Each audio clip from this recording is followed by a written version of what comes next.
Haro-san, mada shindenai yo. Chainsaw o katazuke nasu.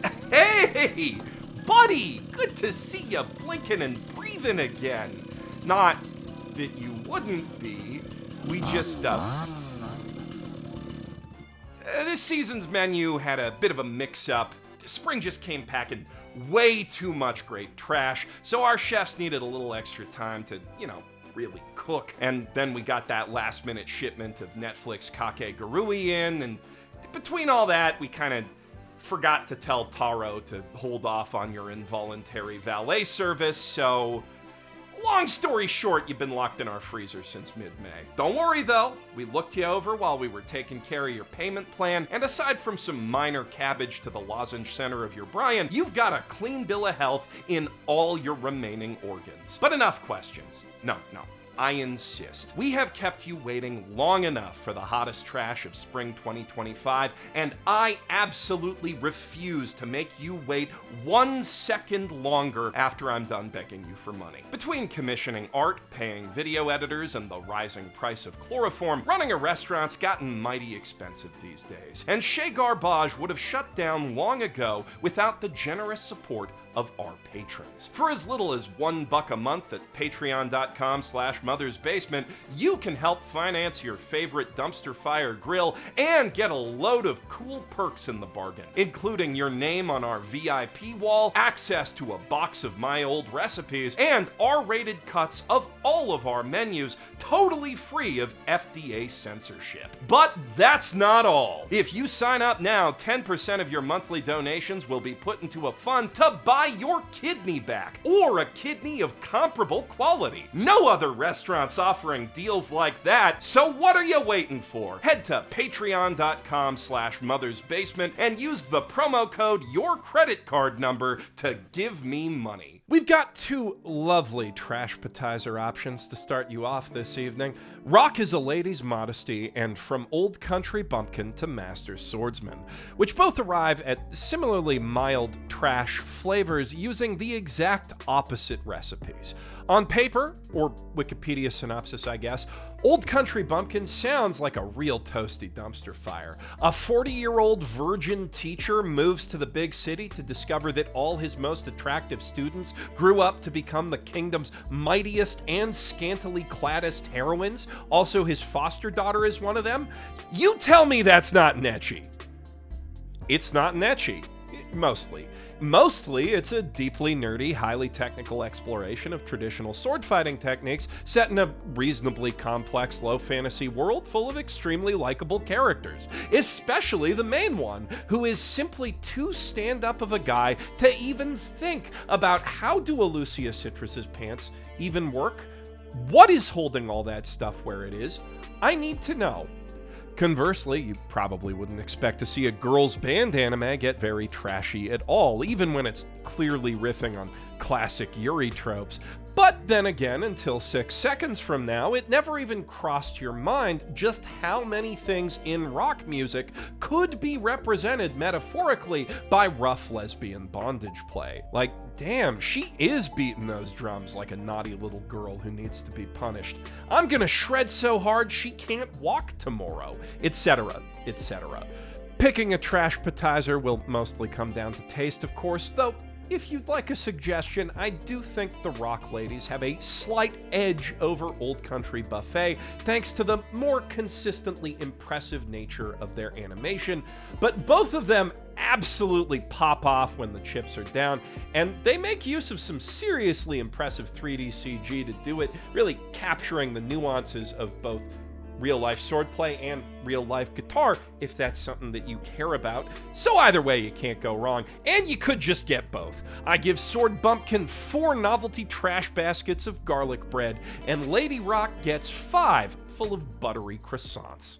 Speaking of cute girls doing things they feel like they shouldn't, even though if you think about it, they'd have no reason not to, in a big fancy building. Reiji Miyajima, the fiend responsible for Rent-a-Girlfriend, is at large once again with a new anime this season, The Shiunji Family Children, which follows 5 beautiful sisters and 1 hunky brother whose lives are shaken up when their gazillionaire father tells them they were all adopted and therefore can f each other if they feel like it. Also, they have another brother, but he's already got a girlfriend, and let's be real, they don't even pretend he's a main character in the OP. So anyway, the only brother who actually matters has a crush on this girl at school, but then she ends up dating someone else, so suddenly he's free, and his sister decides to move in real fast and real naked, thus prompting the rest of his sisters to be like, oh, you know, maybe I want on that, and then turns into a harem thing.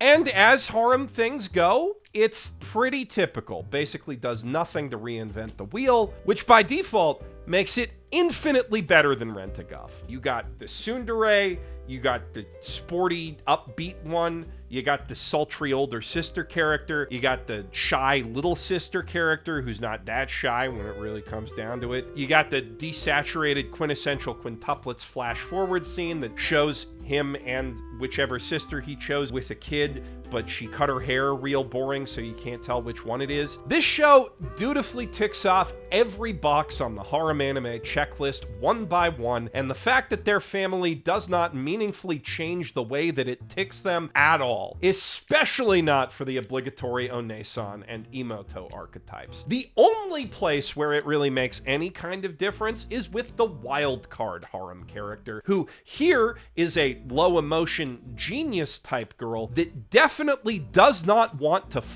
her brother and can prove it with science, which she repeatedly does by mounting him and making him play Twister with her and so on, and very scientifically notes that nobody got horny while they were doing that, so they still have a very normal sibling relationship. So normal, in fact, that maybe we should just run another test, you know, just to see how normal it is. なんだ何が起きてんだこれ急に馬乗りで何をよかった大きな異常はないようですはなんだよ異常って Other than that, though, it kind of just feels like the whole sibling thing is simply the most expedient way to make a love Hina happen without having to explain how all these hot people ended up living in a big fancy house together. You know, the kind of thing you'd make if you identified a clear market overlap between incest anime enjoyers and harem anime enjoyers, but also you're a goddamn coward. If you're gonna go Oreimo, go full Oreimo. Don't be a little fucking bitch with this uh-oh stepbro crap, Reiji. Let your characters violate the natural order a little. The only thing stopping them Shiunji kids ain't right from being utterly bog standard is its protagonist, Arata, who, unlike your typical Keitaro, or Haruhi forbid, Kazuya, is actually a cool, likable, and attractive guy. At least, you know, insofar as a writer who has definitely never read a single chapter of shoujo manga in his life is capable of conceiving what women find attractive. あらそうかな高学歴高収入高身長の 3K イケメンが夜景の見える最上階レストランで君しか見えないって指輪を少女漫画の見過ぎでは So, he's a gym rat, even more so than the family tennis prodigy. He's tall and jacked and good at many sports, but also at school, but also not that good at school, like where he'd be a nerd. He's just, you know, he's like naturally smart, but he doesn't try that hard because he's cool. Also, he's supportive and sensible and good at hiding all the horny thoughts that he has about literally every woman around him all the time from those women. And let's not forget, he's very, very rich. Plus, he has a talent for dramatically blocking things that are about to hit a girl in the face.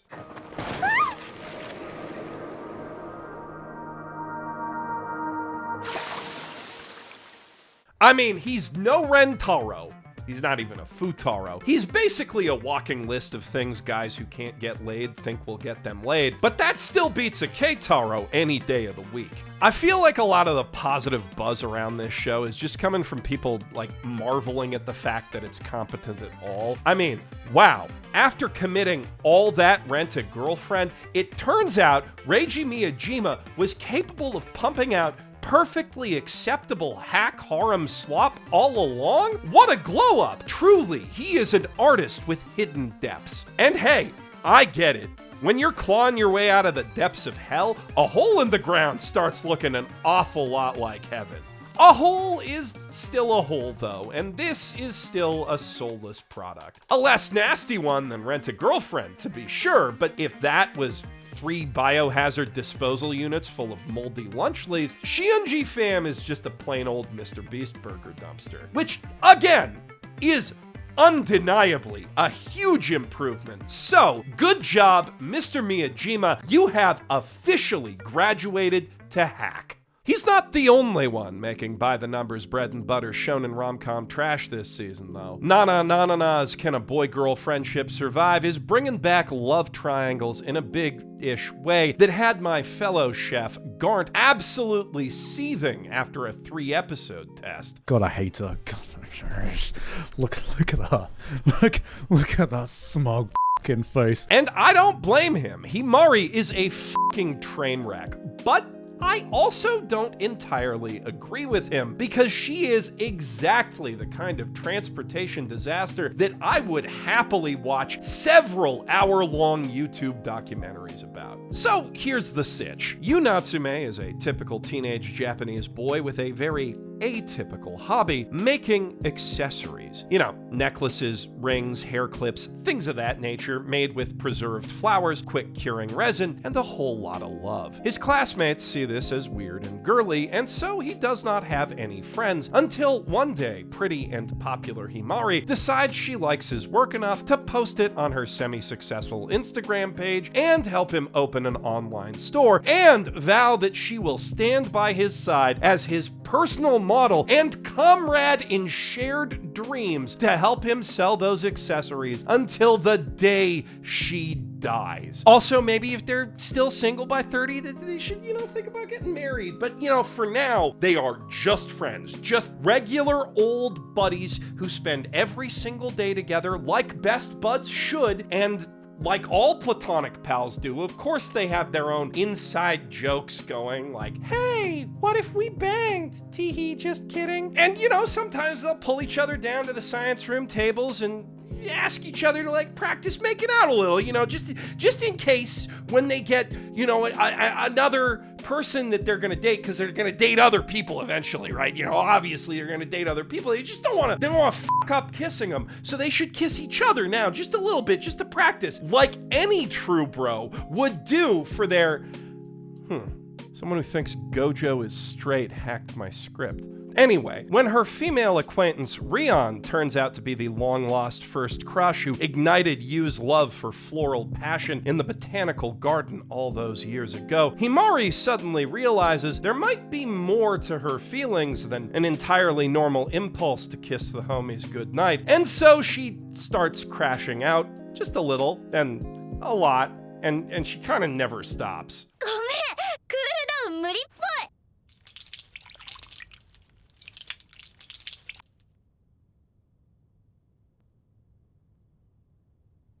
Before long, she's giving him the silent treatment and threatening to join up with an influencer agency in Tokyo and move out there just to make him chase her, which he actually agrees to do because he is that much of a simp. And having realized that he's that much of a simp, he tells Rion, who just confessed to him, that he can't date her because he's not interested. He's a total simp for his best friend. And she is completely okay with that and says, hey, let's still be friends.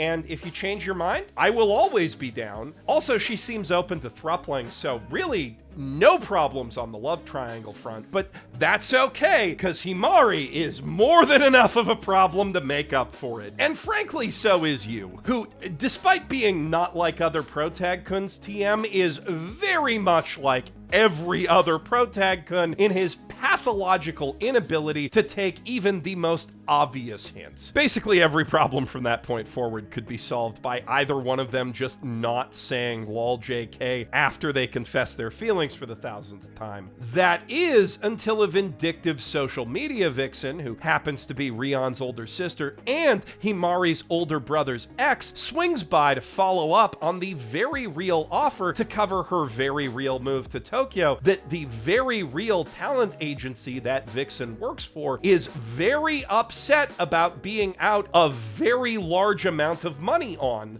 because she tricked them into spending it to gaslight a boy she likes. And that right there is exactly what I love about this show. The characters may act like unbelievable idiots, but their actions have very believable, predictable consequences. And like any good disaster documentary, you can trace that causal chain of f***ups all the way back to see where and why it all went wrong over and over again. It goes wrong so many times. These kids are so stupid. Which is one of the big benefits of writing characters with full, consistent internal worlds informed by a history that you've actually bothered to think out in advance, Reiji. I give boy-girl friendship 2 golden dumpsters.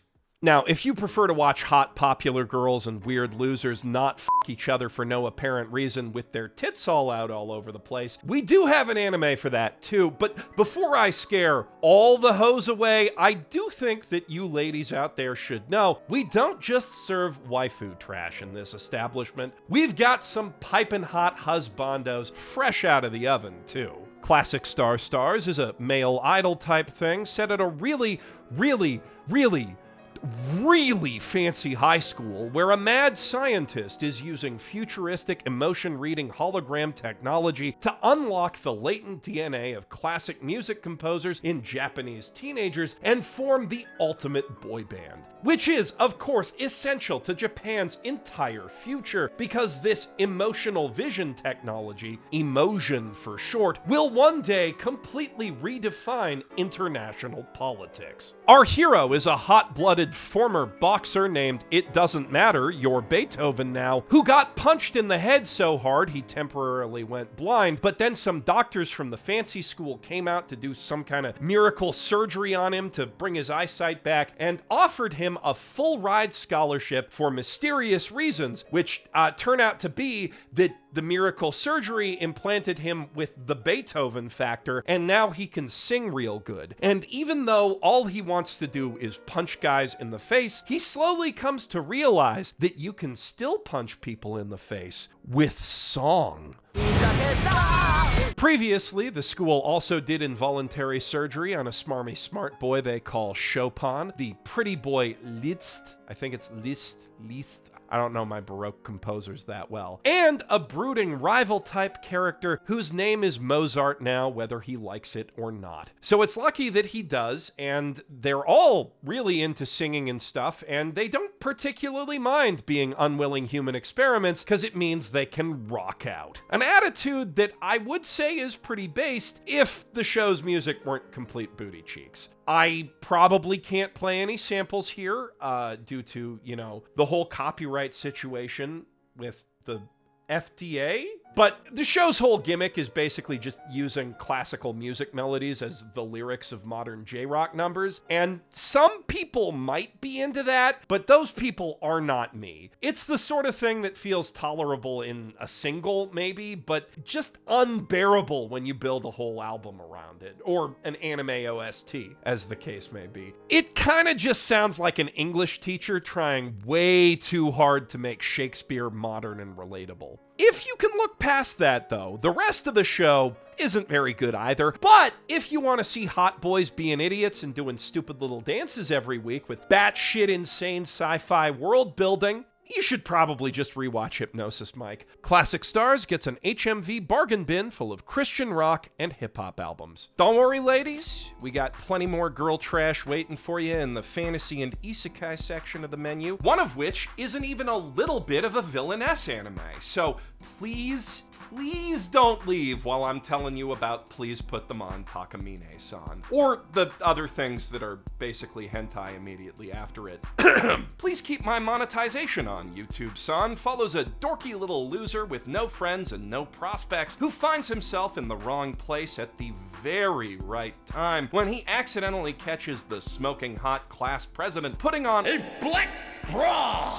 in the gym equipment room. Fast forward to class, where the normally perfect president makes a small mistake on a quiz, then immediately rewind, because that is Takamine-san's stand ability, Eternal Virgin Road. By stripping off any article of underwear, she can instantly reset the clock to any point she wants and change any parts of the past that she finds inconvenient. A nigh unbeatable ability that even Speedwagon would fear. However, it has two key weaknesses. Firstly, the underwear disappears upon use, thus limiting her to just 4, possibly 5 resets per day under normal circumstances, because pasties count as underwear. Write that down, power scalers. Secondly, anyone who sees her bare areola when the power isn't active gains the ability to permanently remember prior timelines, meaning Shirota now knows her secret. But being a genius and all, Takamine quickly figures out how to make those problems solve each other by blackmailing Shirota into being her walking closet, tasked with packing extra pairs of pantsu and surreptitiously slipping them on her whenever she feels like abusing her godlike powers, which is all the time just a terrifying disregard for the integrity of the space-time continuum. Lucky for her and the entire universe, this isn't the sort of story that actually cares about time travel rules, but that isn't so lucky for us, I think, because personally, I would have really liked it if the show had any interest at all in exploring the concept outside of using it as an excuse to take Takane's pants off like 4 or 5 times an episode. For instance, it would have been infinitely more interesting if the reason she has an obligatory secret crush on Protag-kun was something to do with a prior timeline that only she remembers, instead of just him forgetting some shit like every other Protag-kun and every other ecchi romance thing. With a more ambitious script, this could have been like high school DxD tier, high concept, horny nonsense. But on the bright side, it is still a pretty good rom-com with entertaining enough characters. I really like their mutual childhood friend and how the show completely swerves the love triangle you think it's setting up when she's introduced. The show's writing is just kind of solid across the board, and it helps a lot that the artwork, at least, is definitely high school DxD tier, if you know what I mean. Say no more, now what I mean, nudge nudge. The show does pay for it by milking the ever-loving shit out of its canned time travel animation, sometimes multiple times an episode, but it makes sure that its artists have ample time to draw every ample curve of every key shot in basically every episode, and they even make it jiggle pretty good sometimes, which I think is worth at least 3 flamin' hot golden dumpsters by itself. You really cannot take that kind of quality control for granted with anime titties these days. Case in point, Yandere Dark Elf, which looks like the work of a budding hentai artist still young enough to think it goes on the front. And when I say hentai, I mean that the entire plot of this thing is just this crazy horny dark elf moves in with a nerdy pipsqueak after following him home from his big isekai journey, and then lives in his house and constantly tries to fuck him, which is actually eerily similar to the plot of Machina-san is a Love Bot, in which the hottest girl in school follows a nerdy pipsqueak home after her house is exploded by some sort of bomb, so he can repair all the damage to her secret sci-fi sex bot body, and then she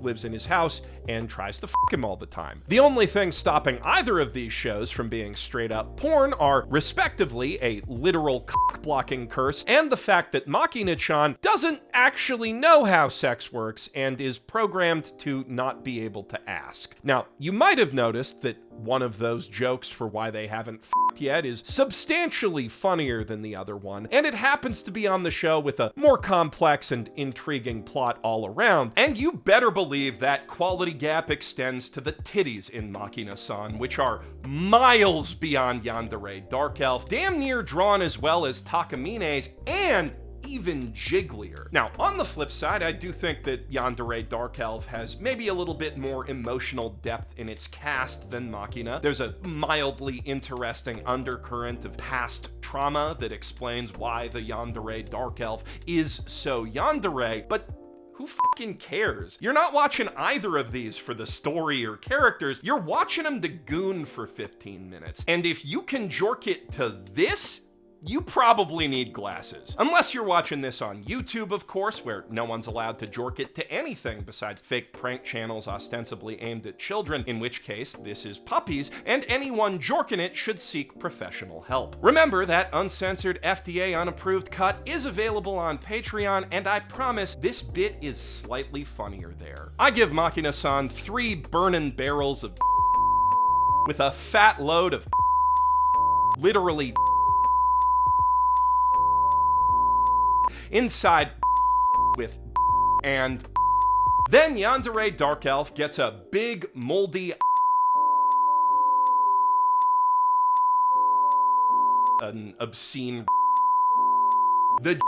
just gushing all over some things with a Cocker Spaniel. If you're hoping to see some nicer animation as that brings us into the fantasy and isekai half of the menu, I have bad news. Far and away the most hyped new isekai of the season, at least stateside, was The Beginning After the End, an anime adaptation of a webtoon adaptation of a popular English web novel, which is, I believe, the first work of its kind to ever be animated in Japan. Although, animated is a generous term in this context. そして直に魔術を見ることができたのは何よりも収穫であった。 Needless to say, the fans have not been particularly happy. It is, in fact, one of the lowest rated anime of the entire season and year so far, and more than one person has tweeted and or commented at me on Yelp, This Is a Restaurant, saying they can't wait to see me roast at a new one literally right now. But I gotta be honest, for something I'd seen hyped up as the year's biggest disappointment, it left me a little disappointed. 思っていたよりがっかりしないな。だよね、がっかりって聞いていたのに。 For T-Bait fans hyped to see their fave finally get a shot at the big time, this was doubtless one of the worst pieces of anime garbage they had ever laid eyes on. But for me, it was Tuesday. Yeah, this animation's pretty bad. And sure, that dragon looks kinda stupid and janky, I guess. But have you seen the dragon in The Banished Former Hero Lives As He Pleases? I mean, okay, yeah, these fights only give the vaguest suggestion of action, but at least there's something to suggest. Paralyze, poison. Paralyze, paralyze, paralyze, paralyze. Poison, poison, poison, poison. Plus, the story's still pretty good for what it is, even when it's presented this middly. It has a really neat power system and some very interesting ideas, like how Protag-kun was isekai'd from some sort of shonen battle world instead of boring old Earth, and his power system knowledge is partly transferable. And the plot moves through those ideas at a nice, snappy pace while it's rushing him up its power curve and taking him from 0 years old to elf-wife as fast as humanly possible. The overarching theme of the story is clearly, I really liked Mushoku Tensei, but hey, there's a lot of anime I could say that about, and this one is definitely almost in the top 50% of them. So I'm sorry to disappoint everyone who was disappointed and wanted to see me rail against this crime against their fave, but I just can't find it in me to get that mad about this anime compared to all the other shitty isekai I've seen in my life. I listened to the original audiobook, and if I'm being honest, it's written about as well as this is animated. At least early on, I do hear that it gets a lot better, but I didn't find out for myself because I got bored like 4 hours in and just started rereading Dungeon Crawler Carl instead. And to be perfectly straight with you, my main takeaway from this whole debacle is just, I'm glad we have a novel to webtoon to anime pipeline now, so that one day, after the Netflix Cowboy Bebop guy's done ruining his version of it, Studio Trigger or Science Saru or something might maybe snap up the rights to Dungeon Crawler Carl. And you know, frankly, even if the Fuzzy Door version does turn out good and that guy doesn't ruin it, I would still very much like to see a Dungeon Crawler Carl anime. Like, someone out there needs needs to make Abel Gongora aware of Princess Donut. I have seen what he has done and the people at Science Saru have done with Turbo Granny, and they just need to, once they know about Princess Donut, they will get it. It will be peak. I need that anime. What was I talking about again? Right, T-bait. 2 wastebaskets full of plain crackers, which are official Mushoku Tensei collab crackers, but the box got thrown in a different garbage can somewhere else, so I don't gotta pay for new art. Speaking of wasted potential, the Brilliant Healer's New Life in the Shadows sounds like a really cool idea for a story. An illegal back alley healer using unlicensed, self-taught cure spells to help the downtrodden citizens of a fantasy slum. Please go on. I would love to learn more about what kind of world would drive a man to do that and what kind of man he would have to be. You have my attention, Mr. Anime Sir. Now, what are you going to do with it? 負けトカゲかなんか言ってる。ワンちゃん何か言ったかい？我も混ぜろ。混ざるな。喧嘩するとジェノスが怒るよ。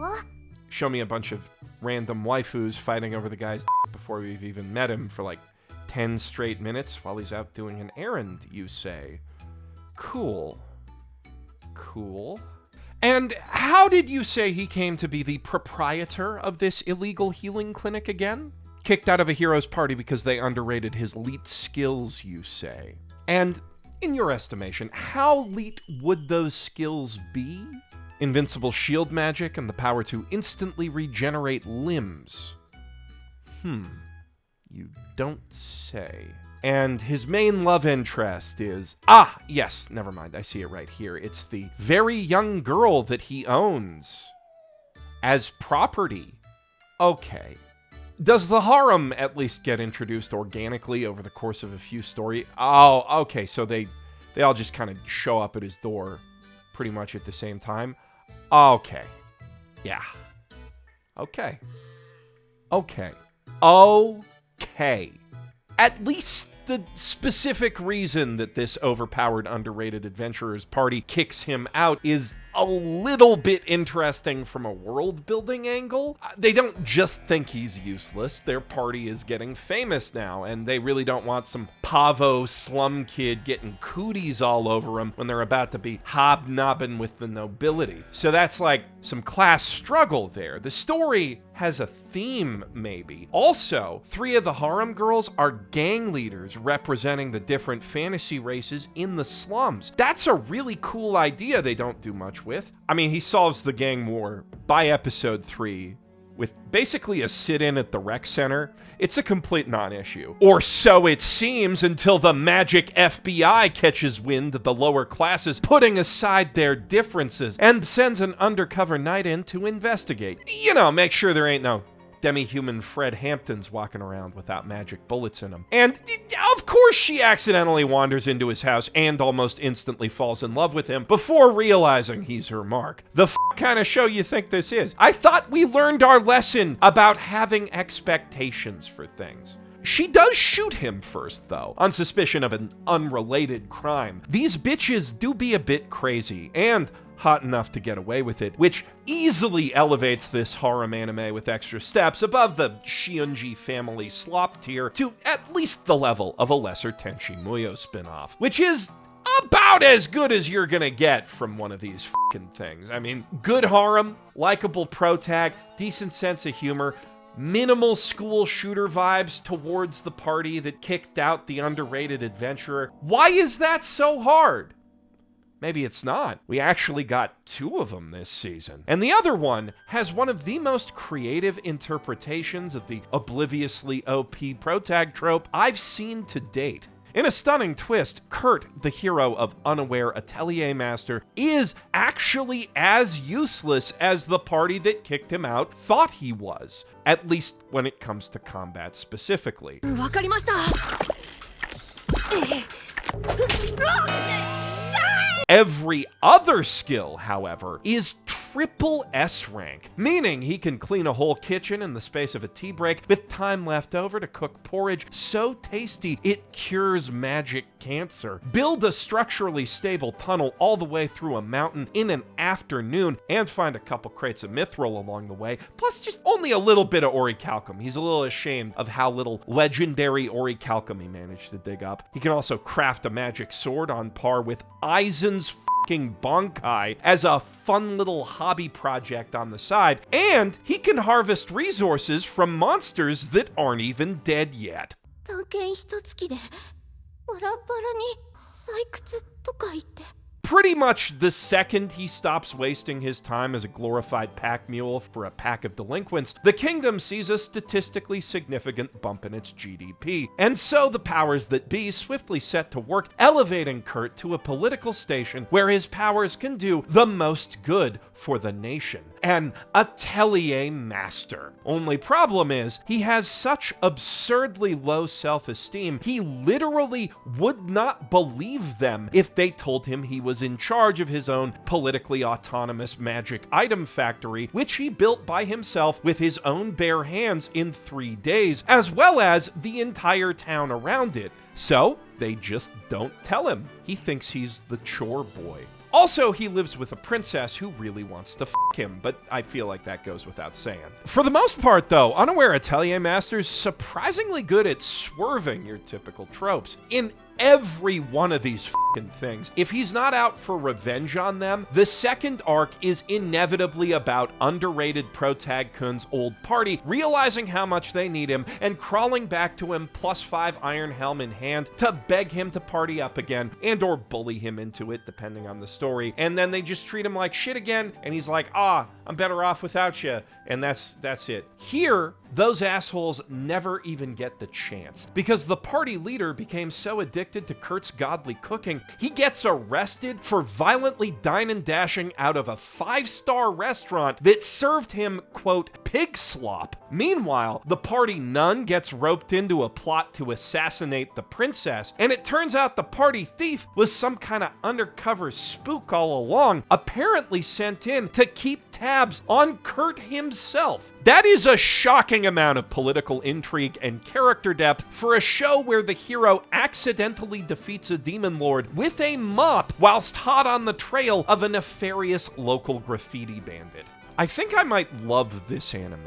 So I'm gonna give it 4 dumpsters full of Gary Stu self-insert fanfics and pages of a lengthy manifesto, which are on fire because he decided not to do it after all. Brilliant Healer only gets 2, but the manifesto is a little more political there, and so are the fanfics, and it's the FBI burning them because they got him. Honestly, the lineup of these fucking things this spring is a lot better than I expected, and you ladies don't even have to feel left out, cause they're making these fucking things for you now, too. And you got a pretty good one of them this spring. Although, if the atelier master being that unaware was hard for you to believe, the Too Perfect Saint, tossed aside by my fiance and sold to another kingdom, is gonna have your disbelief hanging from the Hyatt Regency skywalk. If you don't get that joke, watch literally any architecture YouTuber. They all talk about it eventually. The problem, in short, is the Too Perfect Saint is, well, too perfect. To the point that her shitty parents and shitty fiance, the shitty crown prince, being so eager to get rid of her just straight up does not make a lick of sense. Philia's not just the unsung hero of one adventuring party, she is the linchpin of their kingdom's whole economy and military. She builds monster warding barriers 10 times as good and 10 times as fast as the next magical chosen girl. She invents miraculous new medicines on a daily basis just for funsies. She literally controls the weather, and her only flaw is she doesn't smile enough. Look, if you just tell me he doesn't want to marry her, he's more into her sister, that I can believe. Mary Sue's give a lot of guys the ick. It is completely understandable. But like, she's the only reason his country has agriculture at all? And we find this out from exposition dumping peasants. It is definitionally common knowledge within the setting. I know the point is to make Philia's abusive family look like the stupidest jerks to ever live, so we hate them. But when you write a guy this debilitatingly moronic, I kind of just end up feeling sorry for him. I mean, all that royal inbreeding clearly hit this boy like a freight train if he's out here selling the lady who makes the crops grow to a rival country. Poor dumb fella never stood a chance. Of course, once Philia arrives in the other country, she gets to enjoy the female escapist fantasy equivalent of chilling in a hot spring with the 5 smoking hot elves and cat girls who've independently decided they want to live with you in the last 3 months, chilling in a rustic European manner with a smoking hot prince who's keen to remind you that you've been working real hard lately and deserve a me day, which you can spend talking saucy romance novels with your personal defense maid / bestie. Not to be confused with your ninja maid, who's so good you didn't even notice her for the first few episodes. ここにずっとフィリア様のおそばにいたんですよ。いつからですか？こちらに来られた初日からですね。 Also, she has this hot, in a refined old man sort of way, swordsman butler guy at her beck and call, just living that classic fantasy princess life her stupid parents and stupid fiance were too stupid to give her. And she only had to be in kind of a little bit of a villainess anime to get it. Just the obligatory fiance betrayal scene, really. Shoujo nature might finally be healing. In fact, in a remarkable act of conservation, we've actually seen this very season an unassuming girl with low self-esteem and insanely OP magic return to her natural habitat inside a fancy magic school surrounded by at least half a dozen handsome men without a single invasive reincarnated villainess in sight. The Gorilla God's go-to girl takes us to a fun, regular, non-isekai, non-video game fantasy world where everyone gains the magical blessing of a random animal totem when they come of age. As you might have guessed from the title, Sophia Riller hit the magic gacha jackpot as the once-in-a-generation chosen one of the Gorilla God, one of the 2 mightiest warriors in all of the animal pantheon, which kinda sucks for her, because the only thing she hates more than conflict is attention. On the bright side, the Order of Royal Knights that she's forced to join because of her powers is, of course, full of very handsome men who, of course, all go to her school, and of course they all start hanging out with her, which of course causes all of their fangirls to get insanely jealous and try to bully Sophia, which of course only makes the boys fawn over her more, like, oh, how dare those girls make you sad, and yada yada yada. You know how reverse harems work. Though it is worth noting this is more of a Kirito type harem where the main love interest confesses very early on and everyone else is kind of just stuck in the friend zone forever. Speaking of Kiritos, there's this one episode where a staff sergeant demands that Sophia cut her bangs, even though her commanding officer, who's also her main love interest, of course, gets 0 flack for the gosh dang Kirito middle bang he's got hanging halfway to the bottom of his nose. What the fuck, man? Double standard much? I thought this was an escapist fantasy. What's with all the institutional sexism up in here? I wish I had more to say about the Knights and the action that they get involved in, but there isn't much, really. Sophia does stop some terrorists from blowing up the school dance at one point, but mostly as a byproduct of sitting in a corner feeling sorry for herself. Despite the power system, this is very much a typical shoujo romance thing with fantasy stuff tacked on, and we don't get nearly enough typical shoujo romance these days, so I am perfectly fine with that. In fact, it's probably for the best. The power system's kind of janky anyway. I give 2 Perfect Saint 2 fancy wicker trash baskets full of discarded doilies, chipped teacups, and suspiciously stained husbando body pillows, while Gorilla God gets 3. We've saved the hottest trash for last tonight, though, and I gotta tell ya, you have never seen anything quite like I'm the evil lord of an intergalactic empire. The isekai tale of a dude trying to take over the entire known universe with the help of his hyper-intelligent custom robot sex maid after he was, and I really cannot emphasize this particular point enough, literally cucked to death. Just so we're clear, that was not the brain damage. I definitely did not say trucked to death just now. And this definitely is not your typical isekai. That much is clear from one glance at its setting, which casts aside your typical vaguely Tolkien-esque Dungeons and Dragon Questy scenario for something more akin to Frank Herbert's Dune, but with giant robots. A vast interstellar empire divvied up into planetary baronies and ruled over by the products of millennia of nepotism. Liam Sarah Banfield might just be the youngest such lord in the entire empire, having inherited his parents' estate along with the aforementioned sexbot at the tender age of 5. Also, he inherited all of their mountains and mountains of debt while they ran off to vacation in Space Cancun. So, yeah, it's not quite the fresh start that his isekai travel guide promised him, and that's no accident. The guide isn't really the Eris-style, friendly, helpful god of reincarnation that he pretends to be, but something decidedly more malignant.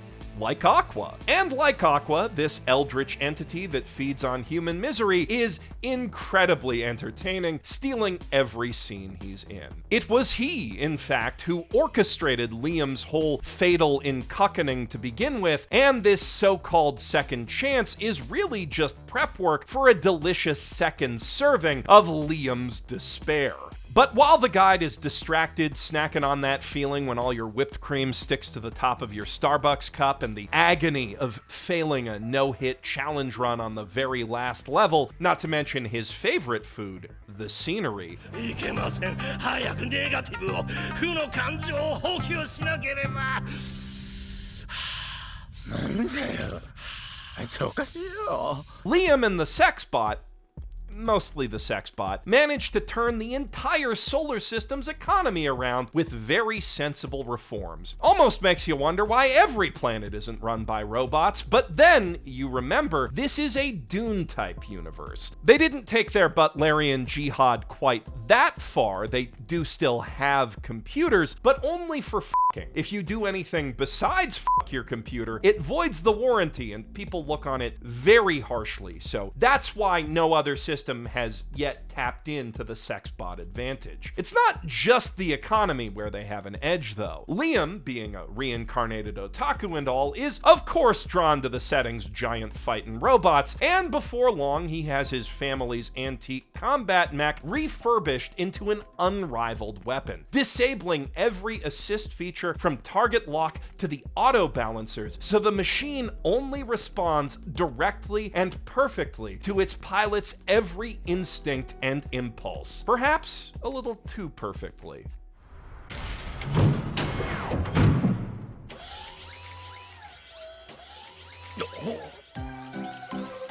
And that responsiveness is important because Liam has also spent his youth mastering the blade, honing both his reflexes and his magical senses until he can emulate his master's devastating flash cut attack, slicing through distant targets without even touching them. Much to the surprise of that master, who was pretty sure he just pulled a party trick to scam Liam out of free room and board and had no idea that was even physically possible. So yeah, this show just has a ton of fun with it. Though it does also go to some dark places, especially in the season's B-plot, which follows the princess knight of a destroyed planet as the pirates who killed her people enslave her for their own sick pleasure. And hearing that, you're probably expecting some typical anime bullshit, but Captain Goes isn't just any isekai pervert. He's a Cronenbervert, someone who gets off on Cronenberging beautiful women against their will, which is both way scarier than boring old SAO bad guy stuff and more interesting from a lore perspective, while also being at least slightly less exploitative. Crazy what a light novel writer can do when they actually try just a little bit. I do wish that effort was matched a little better by the anime adaptation, which, as you might have noticed from all these clips, is a bit pants, but the story and setting are fresh enough and the guide is such a fun villain, I'm willing to look past that and give the evil lord of an intergalactic empire 4 golden dumpsters. That brings us to the end of our menu, and I do hope you've found something to your taste this evening, because if you don't eat something within an hour of being unfrozen, you're gonna... Oh, there you go. Taro! No, not the chainsaw. Tabemono. Tabemono. What do they teach you in the Yakuza?